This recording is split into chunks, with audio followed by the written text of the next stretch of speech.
Here are 3 at least questions that you need to ask yourself before building a cold call team for your business. Now, here's the thing. Ever since Alex Hormozi put out content around how he built a cold call team for Gym Launch so that he could make its enterprise value go up, so that he could sell the business, lots of people in this space in particular, in the high ticket space, have jumped on the idea that they should build a cold call team. And the answer to whether they should or whether they should not is maybe. I'm gonna help you go through the exact questions you should ask yourself to know if you're ready to do it or not, or if you wanna do it at some point, to prepare yourself so that you can be ready one day. The number one thing you need to make sure that you are evaluating if you wanna build a cold call team is your mindset.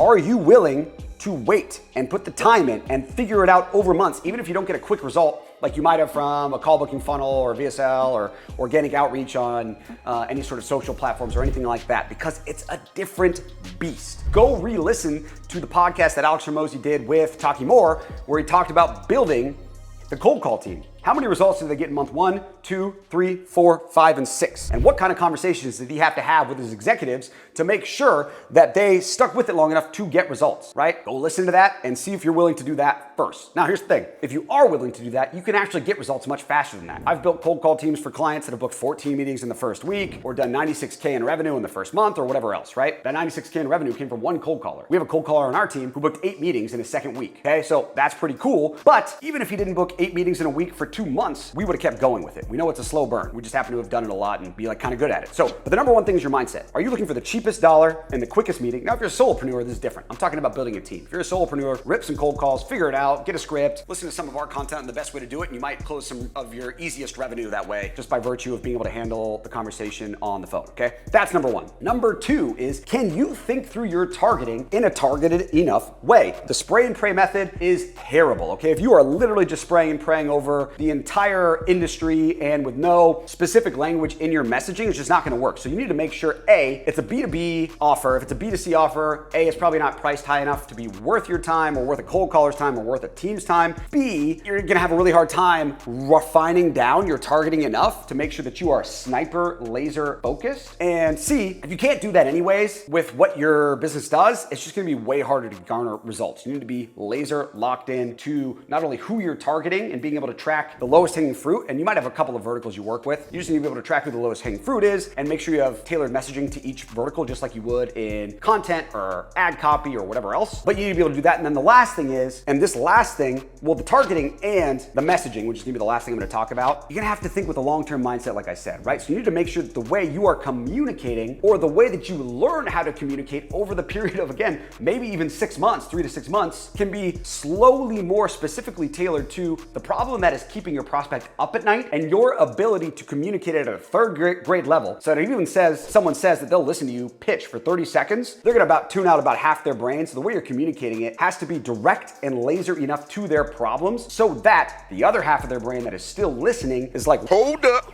Wait a minute. That problem actually really identifies for me. How did that work for me specifically? Here's an example of someone actually doing that for me. Back when I was a fractional SDR manager, I had a cold call team of about 15 people for a company that was trying to go from its C round to its A round. I grew their sales team, their cold calling team specifically, from 3 reps that are doing about 6 meetings a month to 15 reps that all had a quota of 10 meetings a month. So it was a really cool, fun build. Someone cold called me and was like, yo, do your SDRs have a hard time hitting quota because they're just not talking to enough of the right people? And I was like, yep. They didn't use any industry specific vernacular. They didn't use any buzzwords that could be interpreted by my predisposition to the buzzword. They literally just dumbed down the problem I had. And I said, yeah, I have that problem, and was immediately hooked and interested at the solution. Booked the call. I think we actually we ended up buying the product, right? And so that's how you're gonna need to be able to communicate it. And it might take you a while to figure out the way to do that. So again, you need a long-term mindset. And by the way, if you don't know if you have product market fit yet, chuck all of this out the window. Go figure that thing out first before you even watch any other video. Go find someone on YouTube that talks about how to get product market fit and fix that problem first. But you need to be able to make sure that A, you are willing to take the time it takes to really nail down your targeting, really nail down your messaging, because unlike an ad or a VSL, you have no visuals to keep the prospect engaged. It has to be entirely from your ability to communicate within the first 10 to 30 seconds of the cold call. So that's how you should discern whether or not you are ready for a cold call team and whether or not you should even try and build a cold call team. Likely, you're just looking at a shiny object that sounds cool, that a guy that you look at or is a mentor to you that wears tank tops and has a cool beard said that he did that worked, and you need to make sure you understand why it worked for him and the mindset he had going into it. If you have questions, I'll maybe answer them.